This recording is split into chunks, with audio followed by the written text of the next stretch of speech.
नमस्कार, आप देख रहे हैं सिटी न्यूज और दिन भर के तमाम खबरों के साथ मैं प्रीति सागर। खबरों में बात करेंगे सबसे पहले आज की सुर्खियों की। परसोडी थाना अंतर्गत सलगाजोड़ी में अर्धनिर्मित रेलवे पुल के निकट एक अज्ञात व्यक्ति का शव मिलने से क्षेत्र में फैली सनसनी। आजाद नगर कब्रिस्तान फायरिंग मामले का पुलिस ने किया खुलासा, 2 गिरफ्तार कारतूस बरामद। चकोलिया थाना क्षेत्र के चियाबांधी गांव में एक हाथी ने बुजुर्ग महिला को पटक कर मार डाला। और मानगो में बच्ची के साथ गलत काम करने वाला वैन चालक गिरफ्तार, गया जेल। खबरें विस्तार से। परसोडी थाना अंतर्गत सलगाजोड़ी में अर्धनिर्मित रेलवे पुल के निकट एक अज्ञात व्यक्ति का शव मिलने से पूरे क्षेत्र में सनसनी फैल गई। स्थानीय लोगों की सूचना पर पुलिस घटनास्थल पर पहुंची और शव को लेकर जांच पड़ताल शुरू कर दी है। जमशेदपुर के सलगाजोड़ी में रेलवे के द्वारा पुल का निर्माण कराया जा रहा था। अर्धनिर्मित पुल के पास पानी जमे वाले स्थान में कंस्ट्रक्शन का काम कर रहे कंपनी के कर्मचारियों ने एक अज्ञात व्यक्ति का शव को तैरता हुआ देखा। देर न करते हुए इसकी सूचना कंपनी के कर्मचारियों ने स्थानीय परसोडी थाना पुलिस को दी, जहां परसोडी पुलिस घटनास्थल पर पहुंची और शव को अपने कब्जे में लेकर जांच पड़ताल शुरू कर दी है। फिलहाल शव की पहचान अभी तक नहीं हो पाई है। कंस्ट्रक्शन कंपनी के कर्मचारी अभिषेक अग्रवाल ने बताया कि व्यक्ति कौन है, कैसे घटना हुई है, इसकी जानकारी नहीं है। बस शव मिलने की सूचना पुलिस को दे दी गई है। उन्होंने बताया कि स्थानीय कर्मचारियों ने पानी में तैरते हुए शव की जानकारी दी है। फिलहाल पुलिस द्वारा शव को कब्जे में लेकर जांच पड़ताल शुरू कर दी गई है। प्रथम दृष्टया यह मालूम होता है कि पुल से नीचे गिरने से घटना का अनुमान जताया जा रहा है। इस संबंध में पुलिस ने जांच की बात कहते हुए कुछ भी बोलने से साफ इनकार कर दिया। सर, मेरा स्टाफ फ़ोन किया कि ऐसा भैया कोई ऊपर से कोई गिरा हुआ है, पानी में तैरता हुआ एक लाश नज़र आ रहा है अपना साइड पे। तो हम आए देखे कि ऊपर लाश तैर रहा है। ऐसे चेहरा नहीं पता नहीं चल रहा क्या है। लग रहा है कि ऊपर से फिसल के गिर गया। तो फिर हम स्थानीय प्रशासन को सूचना दिए तो आए और वो आगे की फिर लाश को अपने कब्जे में लेकर अपनी कार्रवाई कर रहे हैं। क्या नाम है आपका? अभिषेक अग्रवाल। आप क्या है यहाँ पे? यहाँ पे मतलब हम ही लोग कंपनी की ही साइड है, मैं यहाँ का कुछ नहीं हूँ। अच्छा, तो कंपनी की तरफ आपका से इसकी सूचना आपको कौन दिया? मेरे साइड इंचार्ज दिया यहाँ का, विप्लव और नाइट गार्ड जो है। इधर आजाद नगर कब्रिस्तान फायरिंग मामले का पुलिस ने खुलासा किया है और मामले में 2 को गिरफ्तार कर पिस्टल, कारतूस व कार बरामद किया। जमशेदपुर पुलिस ने उलेरी थाना अंतर्गत आजाद नगर कब्रिस्तान के पास फायरिंग मामले का खुलासा कर दिया है। पुलिस ने इस मामले में शादाब व आलिम हुसैन अंसारी को गिरफ्तार कर लिया है। पुलिस ने इनके पास से एक पिस्टल, 2 जिंदा कारतूस, एक कार बरामद किया है। इसके बाद जेल भेज दिया गया है। मानगो फायरिंग मामले में एसएसपी के निर्देश पर डीएसपी पटमदा के नेतृत्व में एक टीम का गठन किया गया। फायरिंग मामले में पुलिस ने युवक को हिरासत में लेकर कड़ाई से पूछताछ की। इसके बाद युवक ने सारे राज उगले और पुलिस को हथियार भी सौंप दिया। दरअसल मानगो उलेडी स्थित हयात नगर निवासी शादाब पेशे से टेंट हाउस का काम करता है। युवक जमीन खरीद बिक्री का भी काम करता है, जिसके कारण उस पर लाखों का कर्ज है। कर्जदार लगातार दबाव बना रहे थे, जिस कारण युवक ने मनगढ़ंत कहानी बनाई, लेकिन उसमें वह सफल नहीं हो सका। युवक भाड़े पर एक पिस्टल लेकर आया और दोस्त आलिम हुसैन अंसारी के साथ मिलकर मनगढ़ंत कहानी बनाई। कार से 5 से 6 फीट की दूरी से गोली चलाई, जिससे कार का शीशा छेदते हुए पार हो गया।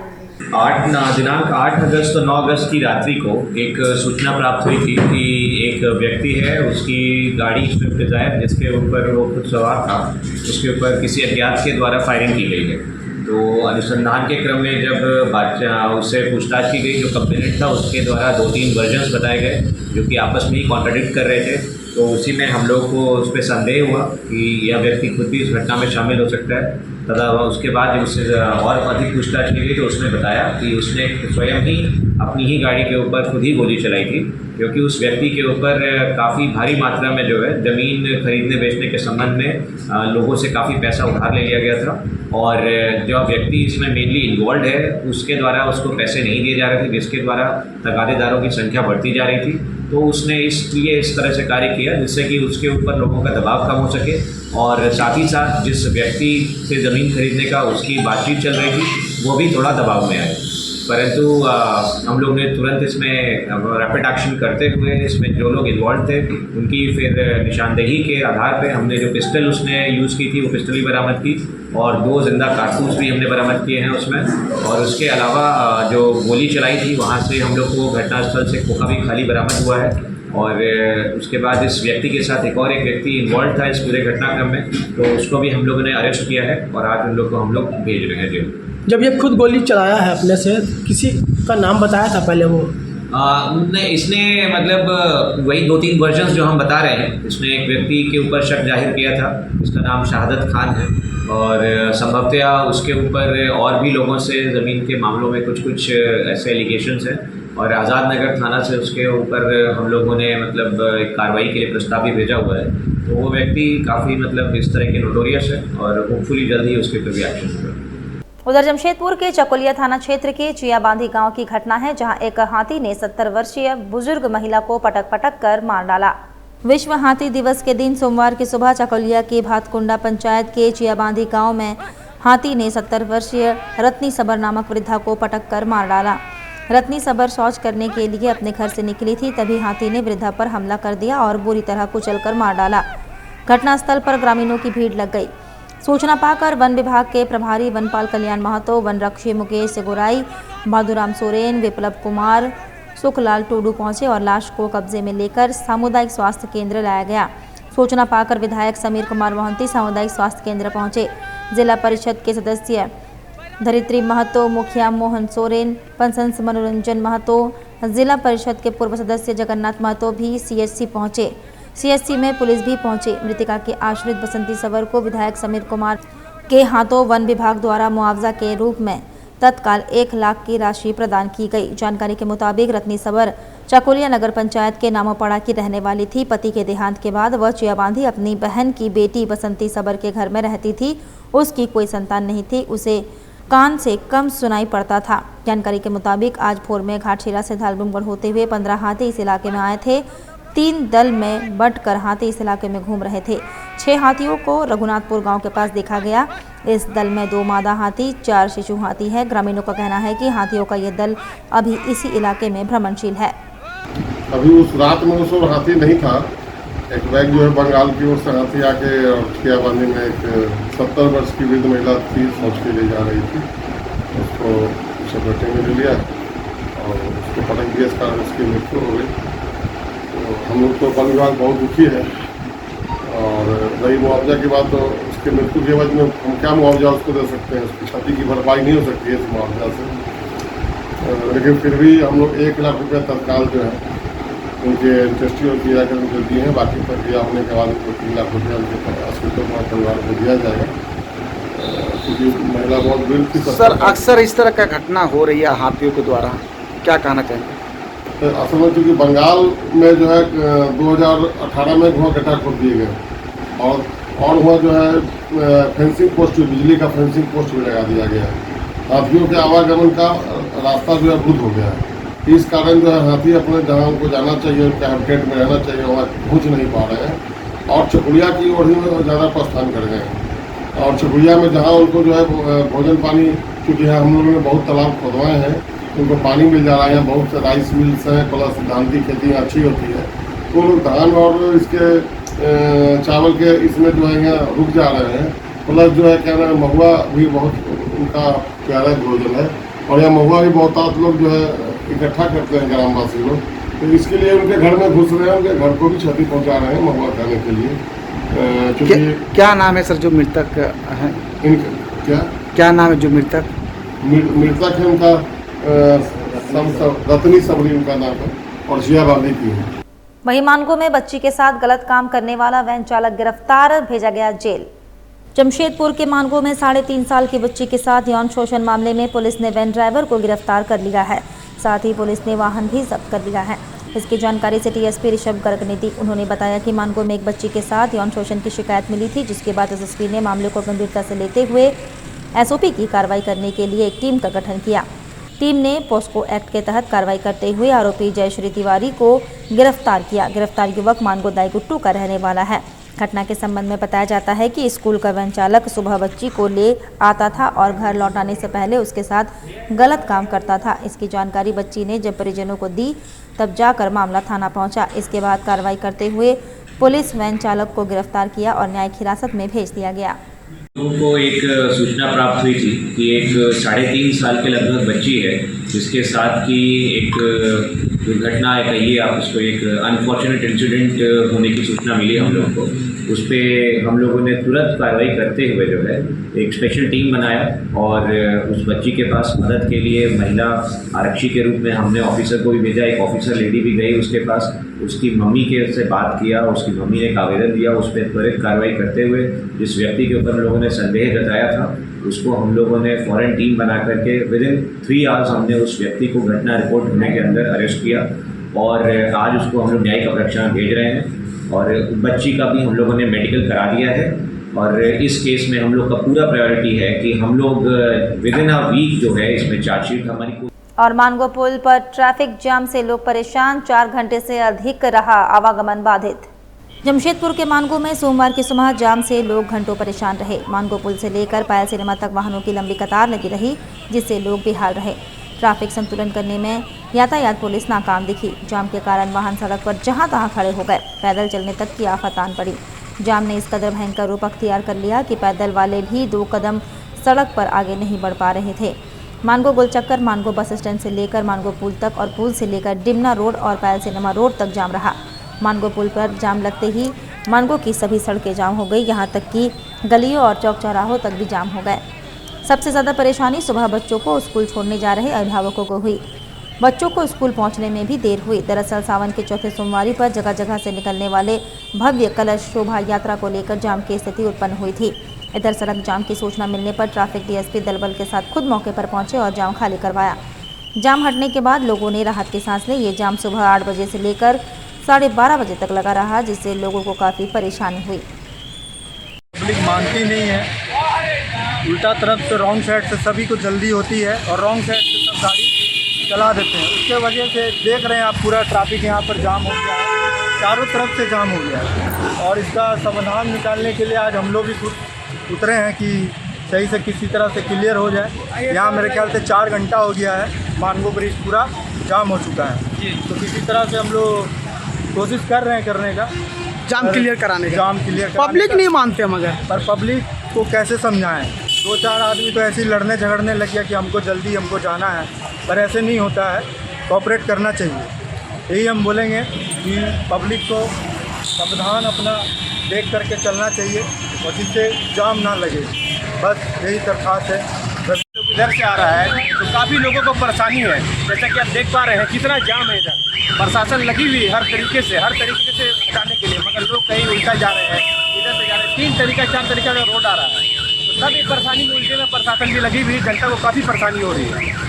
मतलब आम पब्लिक भी नहीं मानते, पब्लिक भी नहीं मान रहा है, आम पब्लिक भी जल्दी जाने खोज रहा है। उल्टा आया रहे लोग। हम लोग तो सेवा में लगे ही हैं, जनता के हमेशा लगे हुए हैं और उल्टा सीधा कर रहा है। उल्टा दिशा से लोग आए, उल्टा दिशा से लोग आ रहे हैं, इसलिए जाम कारण बढ़ रहा है। बहुत जाम इधर बढ़ रहा है, परेशानी हो रहा है, बहुत परेशानी हो रहा है। कितना घंटे हो गए यहाँ पर? 4-5 घंटे से लोग फंसे हुए हैं। हम लोग कॉल है 4-5 घंटे से लोग फंसे हुए हैं और प्रशासन पूरा जुटी हुई है, पूरा चेकिंग कर रही है, पूरा हटा रही है। Kerala public school Burma mines में स्थापना दिवस मनाया गया। इस विशेष अवसर को मनाने के लिए विद्यालय द्वारा एक भव्य समारोह साइनोवेशन का आयोजन किया गया, जिसके अंतर्गत पर्यावरण एवं विज्ञान से संबंधित विषय को समाहित किया गया, जिसमें शहर के विभिन्न स्कूलों के विद्यार्थियों ने बढ़ चढ़कर हिस्सा लिया। मुख्य अतिथि डिस्ट्रिक्ट कमिश्नर अनन्य मित्तल उपस्थित थे। कार्यक्रम की शुरुआत दीप प्रज्वलित कर तथा गणेश वंदना से की गई। उपायुक्त ने अपने वक्तव्य में विद्यालय के अनुशासन की प्रशंसा करते हुए कहा कि हर व्यक्ति में प्रतिभा होती है, बस उसे निखारने की आवश्यकता है और यहाँ के शिक्षक अथक प्रयास कर रहे हैं। इस अवसर पर विद्यालय के chairman doctor Shrikant Nair, Sharad Chandran, assistant director Shanta Vaidyanathan, academy director doctor Rachna Nair, Lakshmi Sharad, पूर्व उप प्राचार्य मंजुला कुमारी, पूर्व headmistress Koyal, Ishika Das, Aditi Murarka, Shraddha Jaiswal, Manju Bhramara, Ranvijay Ludhra, Nalini Gurmeet Kaur, Mango KPS के उप प्राचार्य। विद्यालय के चेयरमैन डॉक्टर श्रीकांत नायर ने अपने वक्तव्य में कहा कि हमारी ये यात्रा केवल अध्यापक, छात्र छात्राओं और अभिभावकों के सहयोग से ही संभव हो सका है। शिक्षा से ही देश महान बनता है और शिक्षित व्यक्ति ही संपन्न राष्ट्र का निर्माण कर सकता है। उन्होंने ये भी कहा कि 24 साल पहले मेरे पिता स्वर्गीय APR नायर ने बेहद कम संसाधनों के साथ स्कूल की शुरुआत की थी। आज वर्षों बाद सैकड़ों छात्र स्कूल में शिक्षा प्राप्त कर रहे हैं, ज्ञान का प्रसार हो रहा है। बस मेरा यही मकसद है। इस आयोजन के माध्यम से हम सभी को धन्यवाद देना चाहते हैं। विद्यालय की प्राचार्य प्रियंका बरुआ ने भी विद्यालय से जुड़ी महत्वपूर्ण जानकारियाँ दी और कहा कि हम सभी को धन्यवाद अर्पित करना चाहते हैं, जिन्होंने विद्यालय को इस मुकाम तक पहुँचाने में अपना विशेष योगदान दिया। इस कार्यक्रम को सफल बनाने में विद्यालय के शिक्षकगण की सराहनीय भूमिका रही। इस अवसर पर विद्यालय के सभी विद्यार्थी व शिक्षकगण मौजूद रहे। आज कैसा पब्लिक स्कूल बरौनी इसका 25वां साल पूरा हुआ है। इस अवसर पे हमने इंटर स्कूल साइंस फेस्ट जो कि साई इनोवेशन लैंड से हमने एक प्रोग्राम आयोजन कराया है, जिसमें कि टोटल ये कंपटीशन है, इंटर स्कूल कंपटीशन, जिसमें कि टोटल 17 स्कूल्स जमशेदपुर की और बाहर से भी आए हैं, इसमें भाग लेने के लिए। आनंद शर्मा घागीडीह भाजपा मंडल के नए अध्यक्ष के रूप में चुने गए कार्यकर्ताओं ने किया स्वागत। भारतीय जनता पार्टी की मंडल कमेटी ने आनंद शर्मा को अपना नया अध्यक्ष चुना है। इस निर्णय के साथ आनंद शर्मा को पार्टी के स्थानीय नेतृत्व में महत्वपूर्ण जिम्मेदारी सौंपी गई है। आनंद शर्मा को भाजपा में उनकी सक्रियता और नेतृत्व क्षमता के लिए जाना जाता है। उन्होंने पार्टी के लिए विभिन्न पदों पर काम किया है और स्थानीय समुदाय में उनकी अच्छी प्रतिष्ठा है। आनंद शर्मा के नेतृत्व में घागीडीह भाजपा मंडल को मजबूती मिलने की उम्मीद है। उन्हें पार्टी के कार्यकर्ताओं और नेताओं का समर्थन प्राप्त है और वे स्थानीय मुद्दों पर ध्यान केंद्रित करने के लिए प्रतिबद्ध है। आनंद शर्मा के अध्यक्ष बनने से घागीडीह में भाजपा की गतिविधियों में वृद्धि होने की संभावना है और पार्टी को स्थानीय चुनावों में बेहतर प्रदर्शन करने में मदद मिल सकती है। मंडल में जो हमारे वरिष्ठ कार्यकर्ता हैं, जो वरिष्ठ भाजपा जन हैं, सबों के यहाँ जाकर सबों का आशीर्वाद लेके भाजपा को और मजबूत करने का जो हमारे से रूठे हुए हैं उनको मनाकर, युवा वर्ग को जोड़कर और सभी लोगों को जोड़कर जो आज और सभी कार्यकर्ताओं में बहुत उत्साह है। ये देख के लगता है कि मतलब घागीडीह मंडल मजबूत हो रहा है और आगे बहुत मजबूत होगा। वक्त तो चला है अब एक छोटे से ब्रेक का। ब्रेक के बाद खबरें और भी है, तब तक के लिए देखते रहिए सिटी न्यूज। बेरोजगार युवाओं के लिए रोजगार का अवसर लेकर आया है हिंद ITI। गांव और शहर के युवाओं के लिए एक सुनहरा मौका। युवा अपना भविष्य खुद बदल सकते हैं हिंद ITI के साथ। जी हां, हिंद इंडस्ट्रियल टेक्निकल इंस्टीट्यूट में आए और देश विदेश में नौकरी करने का अवसर पाएं। यहां पर आपको electrical, fitter, mechanical, industrial safety, HVAC, BMS, mobile crane, welding और भी कई तरह की टेक्निकल कोर्सेज कराए जाते हैं। संस्थान के डायरेक्टर डॉक्टर ताहिर हुसैन पिछले 15 सालों से हिंद ITI के द्वारा बेरोजगार युवाओं को शिक्षा देकर उन्हें अच्छी प्लेसमेंट देश विदेश में उपलब्ध करा रहे हैं। हमारा नाम रोहित कुमार है। हमारा घर बिहार हुआ। बिहार से हम जमशेदपुर हिंद ITI के नाम सुनकर यहाँ पे आए। सर यहाँ पे बहुत अच्छे से थ्योरी करवाते हैं, प्रैक्टिकल करवाते हैं, प्लांट विजिट करवाते हैं। यहाँ पे बहुत सारे बच्चे को प्लेसमेंट करवा दिए हैं। ओमान हो गया, सऊदी हो गया, कतर हो गया। इसके लिए हम भी यहाँ पे आए हैं कि हम भी जाकर विदेश नौकरी करेंगे, अपना घर परिवार को चलाएंगे। इसलिए हम यहाँ पे पढ़ने के लिए चले आए। अगर आप भी अपने भविष्य को लेकर है परेशान तो जल्द पहुँचे हिंद ITI। आपका और आपके परिवार का सुनहरा भविष्य आपके हाथ में है। हिंद ITI में जो है वो जमशेदपुर टाटा नगर झारखंड में है और यहाँ से डिफरेंट टाइप के ट्रेड का कोर्सेज कराते हैं जो स्किल डेवलपमेंट का है, जिसमें electrical, fitter, mechanical, HVAC, quality controller, different निबोस, IGC वगैरह का कोर्सेज होती है। यहाँ हम लोग थ्योरी प्रैक्टिकल के बाद प्लांट विजिट कराते हैं। उसके बाद फिर क्या होता है कि बच्चे लोग को प्लेसमेंट देते हैं। अब प्लेसमेंट जो है डिफरेंट टाइप के टीचर्स हैं, अच्छा थ्योरी प्रैक्टिकल कराते हैं और यहाँ हज़ारों बच्चे को प्लेसमेंट हो चुका है, क्योंकि हम लोग का ज़्यादा फोकस होती है प्लेसमेंट कराने का। और यहाँ जो हम लोग का टारगेट है कि स्किल ज़्यादा से ज़्यादा हो, इंडस्ट्रियल एरिया में ज़्यादा से ज़्यादा बच्चे जाएं और ज़्यादा से ज़्यादा रोजगार जो है पाए बच्चे। हमारा पता है निशा apartment, Jawahar Nagar road number 17, Mango, Jamshedpur. हमारा कॉन्टेक्ट नंबर है 9234721984। जमशेदपुर के धतकड़ी में अब एक ही छत के नीचे आपको मिलेंगे आपके जरूरत के सारे सामान। FMS मार्ट आपके लिए लाया है रीजनेबल प्राइस पर बेस्ट क्वालिटी के प्रोडक्ट्स। हमारे यहाँ आपको ग्रोसरी आइटम्स, प्रीमियम क्वालिटी के dry fruits, baby care products, school and office stationery, बच्चों के लिए toys, ladies and kids footwear, garments, makeup accessories, artificial jewellery, सभी ब्रांड्स के cosmetics products, utensils and other household items are available. तो FMS mart में आज ही shopping करें फॉर मैक्सिमम डिस्काउंट। स्क्रीन पर दिए बार कोड को स्कैन कर आप हमारा ऐप डाउनलोड कर सकते हैं। अच्छे डिस्काउंट के साथ घर बैठे ऑर्डर करें और फ्री होम डिलीवरी पाएं। साथ ही यहाँ इजी रिटर्न और एक्सचेंज फैसिलिटी भी आपको दी जाती है। हमारा पता है FMS supermarket, straight mile road, A block, Dhatkidih, Jamshedpur. हमारा फोन नंबर है 9263170053।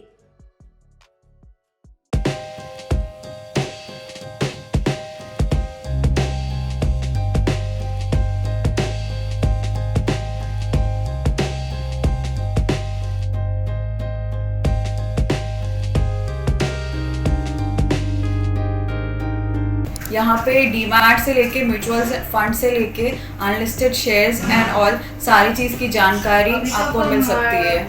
हमारे पास डीमैट अकाउंट अगर आप ओपन करते हैं तो आपका कम से कम ब्रोकरेज प्लान रहता है जो कि एकदम मिनिमम होता है, लाइक 0.1, 0.01 जैसा होता है। अगर आप म्यूचुअल फंड ओपन करते हैं तो यहाँ दोनों फैसिलिटी होता है। अगर आपको रेगुलर में करना है तो भी होता है और ग्रोथ में करना है तो भी होता है। सारे काइंड ऑफ इंश्योरेंसेज होते हैं, बाइक हो गया, कार हो गया, हेल्थ हो गया, LIs हो गया, जितना भी होता है सारा इंश्योरेंस भी आपको यहाँ मिल जाएगा। बेसिक जो काम है जिसका अनलिस्टेड स्टॉक्स रहता है वो भी यहाँ से आप ले सकते हैं, जो कि ऑलरेडी मार्केट में लिस्टेड नहीं है वो भी बाई कर सकते हैं आप यहाँ से। और अगर आपके पास फिजिकल सर्टिफिकेट्स है, बहुत सारे लोगों के पास ऐसा होता है कि फिजिकल सर्टिफिकेट्स होते हैं, अगर उनको वो सर्टिफिकेट्स को डीमैट में कन्वर्ट करना है तो वो काम भी हमारे यहाँ से होता है। हमारा ऑफिस बिष्टुपुर R रोड में है। आपको किसी भी फाइनेंशियल सर्विसेज की जानकारी या इन्वेस्टमेंट रिलेटेड कुछ भी क्वेरीज हो तो आप हमारे ऑफिस आ सकते हैं। Visit our registered office, Badani Trade Center, ground floor, shop number 7, R Road, Bishtupur, Jamshedpur। Break के बाद मैं प्रीति सागर एक बार फिर से आपका स्वागत करती हूं। कदमा स्थित एडीएल सोसाइटी प्रांगण में तेलुगु समाज का मिलन कार्यक्रम का आयोजन किया गया। कदमा स्थित एडीएल सोसाइटी प्रांगण में तेलुगु समाज का मिलन समारोह का आयोजन किया गया। कार्यक्रम में 19 संस्थाओं के प्रतिनिधि मंडल ने भाग लिया। थर्ड टाइम ऑर्गेनाइज किए हम लोग का जो टीम आया है 2022 में, उन लोग को मैंने मेन आइडिया है हम लोग का कि समाज में हम नया टीम आने के बाद हम लोग क्या क्या किए हैं। हम लोग का जो इलेक्शन का टाइम में हम लोग जो अपना मैनिफेस्टो रखे थे, उस मैनिफेस्टो का एटलीस्ट हम लोग क्या अचीव किए हैं और आगे क्या करने जा रहे हैं, यही सब के लिए हम लोग अपना आज का प्रोग्राम रखें, जिसमें कि 18 संस्था को बुलाए हम लोग और सभी ने आया है। सभी संस्था से 2-2, 3-3 आदमी करके आए हैं और हम लोग अभी तक जो किए हैं 22 से लेकर अभी तक जो किए हैं पूरा हम लोग सब संस्था को दिखाए हैं।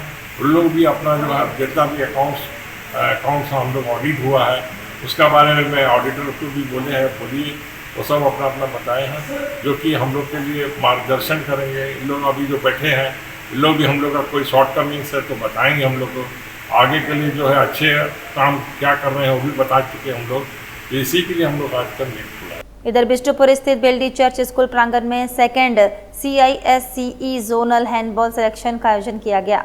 बिष्टुपुर स्थित बेल्डी चर्च स्कूल प्रांगण में 2nd CISCE zonal handball selection का आयोजन किया गया, जिसमें शहर के 22 स्कूलों के खिलाड़ियों ने भाग लिया।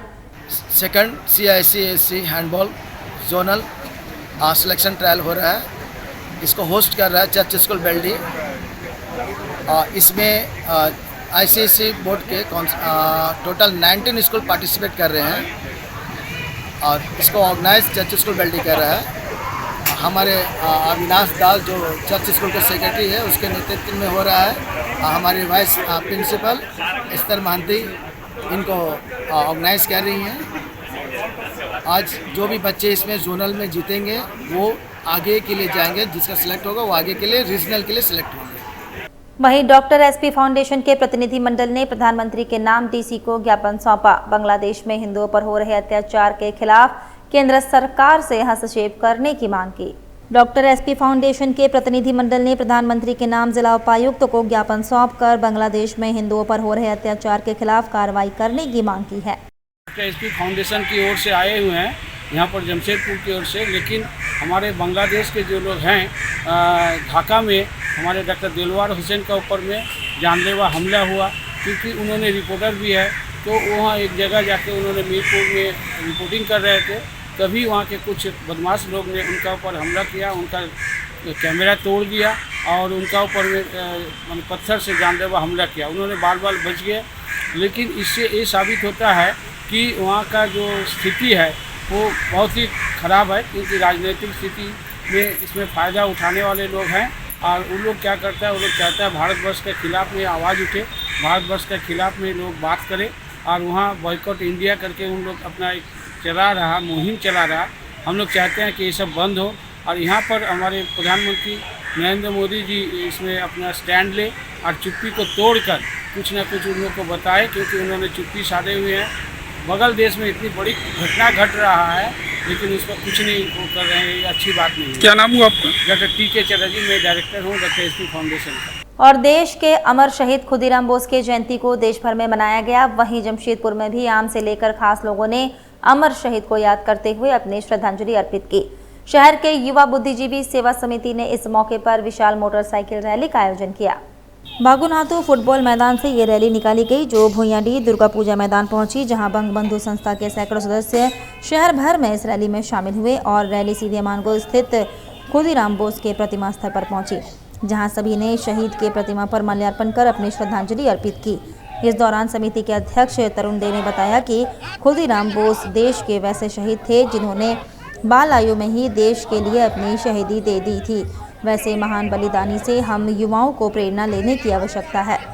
झारखंड विधानसभा चुनाव से पूर्व जमशेदपुर जिला भाजपा में फूट नजर आ रही है। विगत दिनों जिला भाजपा कमेटी का विस्तारीकरण किया गया था, जिससे बड़ी संख्या में पार्टी के पुराने कार्यकर्ता नाराज है और जिला अध्यक्ष के खिलाफ मोर्चा खोल दिया है। इनके द्वारा सांक्षे स्थित जिला भाजपा कार्यालय के समक्ष 1 दिवसीय सांकेतिक धरना प्रदर्शन किया गया। पार्टी के जिला कमेटी के पूर्व महामंत्री राकेश सिंह के द्वारा इसकी अध्यक्षता की गई। उन्होंने बताया कि जिला अध्यक्ष सुधांशु ओझा के द्वारा मनमाना रवैया अपनाया जा रहा है। पार्टी के पुराने कार्यकर्ता व नेता दोनों को छोड़कर अपने अनुसार चुनिंदा नेताओं को जिला कमेटी के विभिन्न पदों में शामिल कर दिए हैं, जब कई अनुभवी व पुराने कार्यकर्ताओं को जिला कमेटी से दरकिनार कर दिया गया है और इसी का विरोध इनके द्वारा किया जा रहा है। इन्होंने प्रदेश कमेटी से इस मामले में हस्तक्षेप की मांग की है। साथ ही पार्टी के पुराने नेताओं का कार्यकर्ताओं को उचित मान सम्मान देने की मांग उठाई है। निरंकुश जिला अध्यक्ष, जिसको पार्टी ने एक साधारण कार्यकर्ता समझ के, एक अच्छा नेता समझ के, एक सबको लेकर चलने वाला व्यक्ति समझकर जिम्मेवारी दी थी, लेकिन जिम्मेवारी मिलते ही उन्होंने गलत काम करना शुरू कर दिया, कार्यकर्ताओं का अपमान करना शुरू कर दिया। पार्टी में अपने पराये गुटबाजी, घर बुलाना, घर में बैठाकर 10-10 बजे रात तक काम के चर्चा करना, पार्टी के काम को अपने घर से करना, बहुत सारे अव्यवस्था को फैलाने का काम किया और आज भी वही काम वो कर रहे हैं। कार्यकर्ताओं का लगातार अपमान कर रहे हैं, कार्यकर्ताओं को धमकाने का काम कर रहे हैं, कार्यकर्ताओं पे चुन चुन के कार्यकर्ताओं को बांटने का काम कर रहे हैं। जो हमारे वरीय नेतागण का कहना है कि सबको लेकर चलिए, सबका साथ सबका विकास, ये तोड़ के कार्यकर्ताओं को खंड खंड में बांट रहे हैं। उसी के विरोध में हम भारतीय जनता पार्टी के बाल काल के कार्यकर्ता हैं। पार्टी के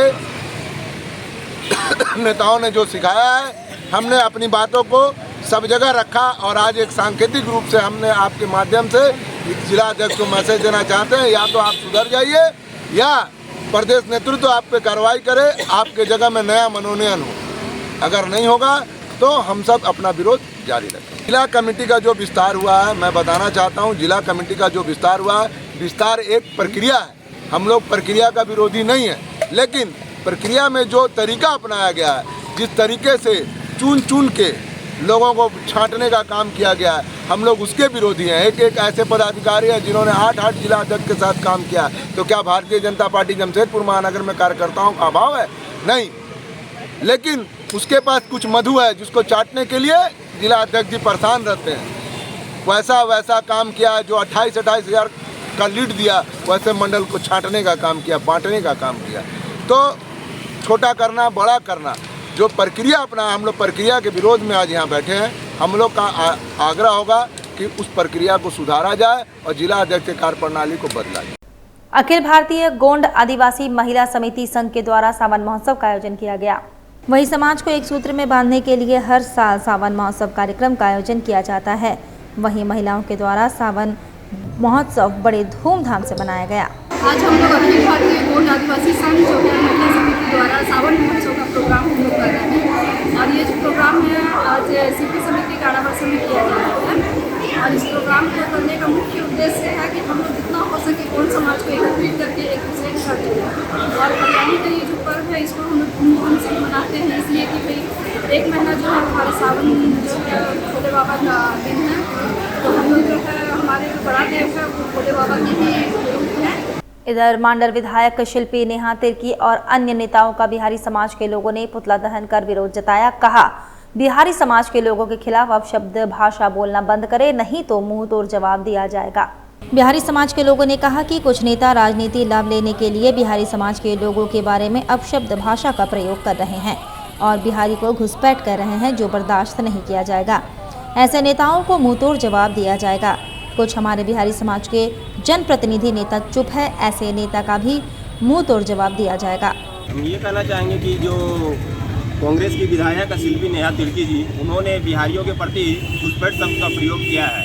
अब आप ये बताइए कि कांग्रेस में बहुत सारे बिहारी लोग भी है, खुद यहाँ भी एक बिहारी है विजय खां, वो भी कांग्रेस के ही पूर्व जिलाध्यक्ष रह चुके हैं। तो कहने का मतलब आपको बिहारी सपोर्ट भी चाहिए, बिहारी घुसपैठ वाले लोगों का सपोर्ट चाहिए और फिर बिहारी को घुसपैठ भी बोल रहे हैं। तो कहीं ना कहीं अपनी मर्यादा का उल्लंघन मत कीजिए, तरीके में रहिए और सही शब्द का उपयोग कीजिए। धन्यवाद। विश्व हाथी दिवस के मौके पर चकोरिया वन प्रक्षेत्र के मोरबेड़ा और अन्य जगह में 1 लाख बांस का पौधारोपण किया गया। मौके पर जमशेदपुर के डीएफओ सबा आलम अंसारी, बहरागोड़ा के विधायक समीर महांती समेत कई मुख्य लोग मौजूद रहे। वहीं अपने संबोधन में डीएफओ और विधायक ने कहा कि हाथी के साथ कभी भी छेड़छाड़ नहीं करें और हाथी जैसे बेजुबान जानवर को बचाने का प्रयास करें। मनुष्य और जानवरों में हमेशा प्यार देखा जाता है, साथ ही पर्यावरण को बचाने का भी हर लोगों को प्रयास करना चाहिए। विश्व हाथी दिवस के मौके पर 1 लाख बांस का पौधा लगाया गया, जो हाथी का प्यारा भोजन माना जाता है।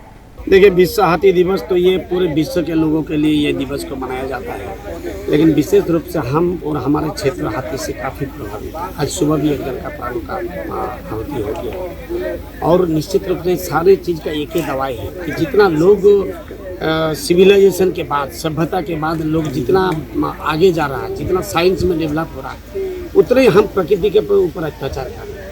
और जब तक प्रकृति के ऊपर अत्याचार करते रहेंगे तब तक लेकिन हाथी से हम निजात दिला नहीं सकते हैं। इसीलिए हम सारे लोग को कहते हैं कि भाई एक ही दवाई में सारा चीज़ का इलाज होता है। हम जंगल का रक्षा कैसे करेंगे, हम हर दिन पेड़ पौधा कैसे लगाएंगे, क्षेत्र को हरा भरा कैसे करेंगे, क्योंकि जंगल पेड़ पौधा हो गया प्रकृति का अलंकार। और जंगल का अगर रक्षा कर देंगे तो हमको लगता है कि हाथी से भी हम आम लोगों को निजात दिला सकते हैं। आपको ये जानकर खुशी होगी कि अभी लगभग 2 बज रहे हैं और यहाँ लगभग 50,000 पौधे लग चुके हैं पूरे चकोरिया प्रक्षेत्र में, और ये शाम तक पूरा 1 लाख पौधा का जो लक्ष्य जो हम लोगों ने निर्धारित किया है वो पूरा हो जाएगा। साथ ही साथ वन विभाग हाथी मानव द्वंद्व को कम करने के लिए बहुत सारे प्रयास कर रही है। हम लोगों के पास क्विक रिस्पांस टीम है और साथ ही साथ बहुत सारे साइंटिस्ट और बाहर से लोग आ रहे हैं जिनके मार्गदर्शन पे हम लोग आगे काम करेंगे और जितनी भी सुविधाएं और मुआवजा भुगतान की जो कार्रवाई है हम लोग जल्द से जल्द यहाँ पर पूरा कर रहे हैं। और सावन की चौथी सोमवारी को शिवालयों में भक्तों ने जलाभिषेक कर भोले बाबा से परिवार की सुख शांति मांगी। सुबह से ही श्रद्धालुओं की लंबी कतार मंदिरों में देखी गई।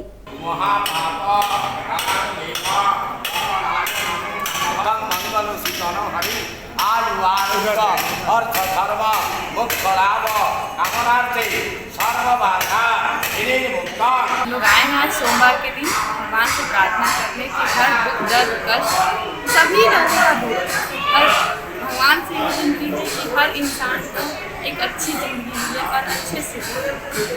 उधर कांग्रेस नेता अंसार खान के आवासीय कार्यालय में झारखंड मुख्यमंत्री मैया सम्मान योजना हेतु आवेदन पत्र लेने के लिए महिलाएं पहुंची। महिलाओं ने अंसार खान को बताया फॉर्म नहीं मिल रहा है, जिसकी वजह से काफ़ी परेशानी हो रही है। अंसार खान ने सभी को फॉर्म दिया।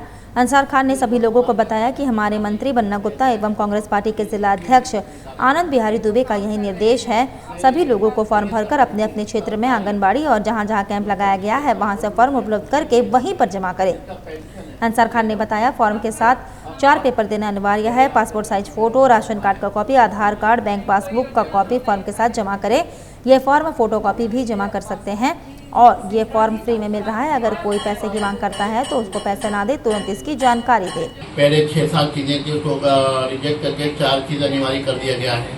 एक पासपोर्ट साइज की जरूरत पड़ेगी फोटो की। नंबर 2 जो पासबुक का है, पासबुक का फोटो कॉपी की जरूरत पड़ेगी। तीसरा ये है राशन कार्ड अनिवार्य है। चौथा आधार कार्ड। ये 4 चीज़ें इस फॉर्म के साथ देना अनिवार्य है। और तमाम लोगों से ये कहा गया है जो गरीब लोग तबका ले हुए हैं या आपके अगल बगल में लोग हैं उनको फार्म उपलब्ध कराएं। अगर किसी वजह से किसी पास फार्म नहीं है उनसे जरूर संपर्क करें और ये अपना फार्म जमा करने के बाद में आंगनबाड़ी में उसको जमा करें। अगर किसी तरह की किसी कोई दिक्कत आता है या आंगनबाड़ी में कोई आपका फार्म को नहीं लेता है, उनसे ये कहा गया है मुझसे ज़रूर कांटेक्ट करें। मैं इंशाल्लाह पूरा सहयोग करूंगा, पूरी मदद करूंगा। और ये सारा काम मैं बताना चाहूँगा हमारे जो झारखंड स्वास्थ्य मंत्री श्री बन्ना गुप्ता जी हैं, उनसे संपर्क भी कर रहे हैं और उन्होंने इस चीज़ को बोला भी गया है कि सभी जगह इस फार्म को उपलब्ध कराया जाए। मैं मौलाना अंसार खान, विधायक प्रतिनिधि, पूर्वी सिंहभूम जिला कांग्रेस कमेटी, जिला उपाध्यक्ष, जमशेदपुर, झारखंड। इधर न्यू एकता क्लब 15 अगस्त को अपने 20वें रक्तदान शिविर का आयोजन करने जा रहा है। इस दौरान निःशुल्क स्वास्थ्य जांच शिविर का आयोजन किया जा रहा है। शिविर के सफल आयोजन को लेकर बागबेड़ा स्थित सामुदायिक भवन में क्लब के सदस्यों के बीच एक बैठक का आयोजन किया गया। न्यू एकता क्लब के द्वारा के संस्थापक स्वर्गीय नंद किशोर बनवाल के द्वारा अपने सामाजिक दायित्व का निर्वहन करते हुए 1996 में 15 अगस्त के दिन रक्तदान शिविर का आयोजन किया गया था। तब से लेकर अब तक न्यू एकता क्लब द्वारा हर वर्ष 15 अगस्त के दिन रक्तदान शिविर का आयोजन किया जा रहा है। इस वर्ष भी 15 अगस्त को जुगसलाई स्थित ऋषि भवन में रक्तदान शिविर एवं स्वास्थ्य जांच शिविर का आयोजन किया जाएगा। रक्तदान करने से शारीरिक तौर पर किस तरह से हमें फायदा होता है, रक्तदान को लेकर किसी तरह की भ्रांतियां ना रहे, साथ ही साथ कार्यक्रम को सफल बनाने के उद्देश्य से वॉलंटियर ब्लड डोनर एसोसिएशन के प्रमुख सुनील मुखर्जी के नेतृत्व में बागबेड़ा स्थित सामुदायिक भवन में एक बैठक का आयोजन किया गया, जिसमें उपस्थित लोगों को संबोधित किया गया। उन्होंने रक्तदान महादान, रक्त की कमी के चलते किस तरह से मरीज की मौत हो जाती है और किस तरह से रक्तदान से ज़रूरतमंद मरीज की जान बचाई जा सकती है, इस संबंध में जानकारी साझा की। क्लब के पदाधिकारियों ने 15 अगस्त के दिन आयोजित होने वाले कैंप को सफल बनाते हुए 500 यूनिट रक्त संग्रह करने का लक्ष्य निर्धारित किया। इस कार्यक्रम के अलावा 14 अगस्त को स्कूली बच्चों के बीच चित्रांकन प्रतियोगिता, 15 अगस्त को देशभक्ति गीत एवं सांस्कृतिक कार्यक्रम का आयोजन किया जाएगा। चलते चलते एक बार फिर से नजर डालेंगे अब तक की सुर्खियों पर। परसोटी थाना अंतर्गत सलगाजोड़ी में अर्धनिर्मित रेलवे पुल के निकट एक अज्ञात व्यक्ति का शव मिलने से क्षेत्र में फैली सनसनी। आजाद नगर कब्रिस्तान फायरिंग मामले का पुलिस ने किया खुलासा, 2 गिरफ्तार, कारतूस बरामद। चकोलिया थाना क्षेत्र के चियाबांदी गांव में एक हाथी ने बुजुर्ग महिला को पटक पटक कर मार डाला। और मानगो में बच्ची के साथ गलत काम करने वाला वैन चालक गिरफ्तार, गया जेल। और अभी के लिए बस इतना ही। कल फिर मिलेंगे कुछ अन्य खबरों के साथ। तब तक के लिए दीजिए सिटी न्यूज के पूरी टीम को इजाजत। नमस्कार।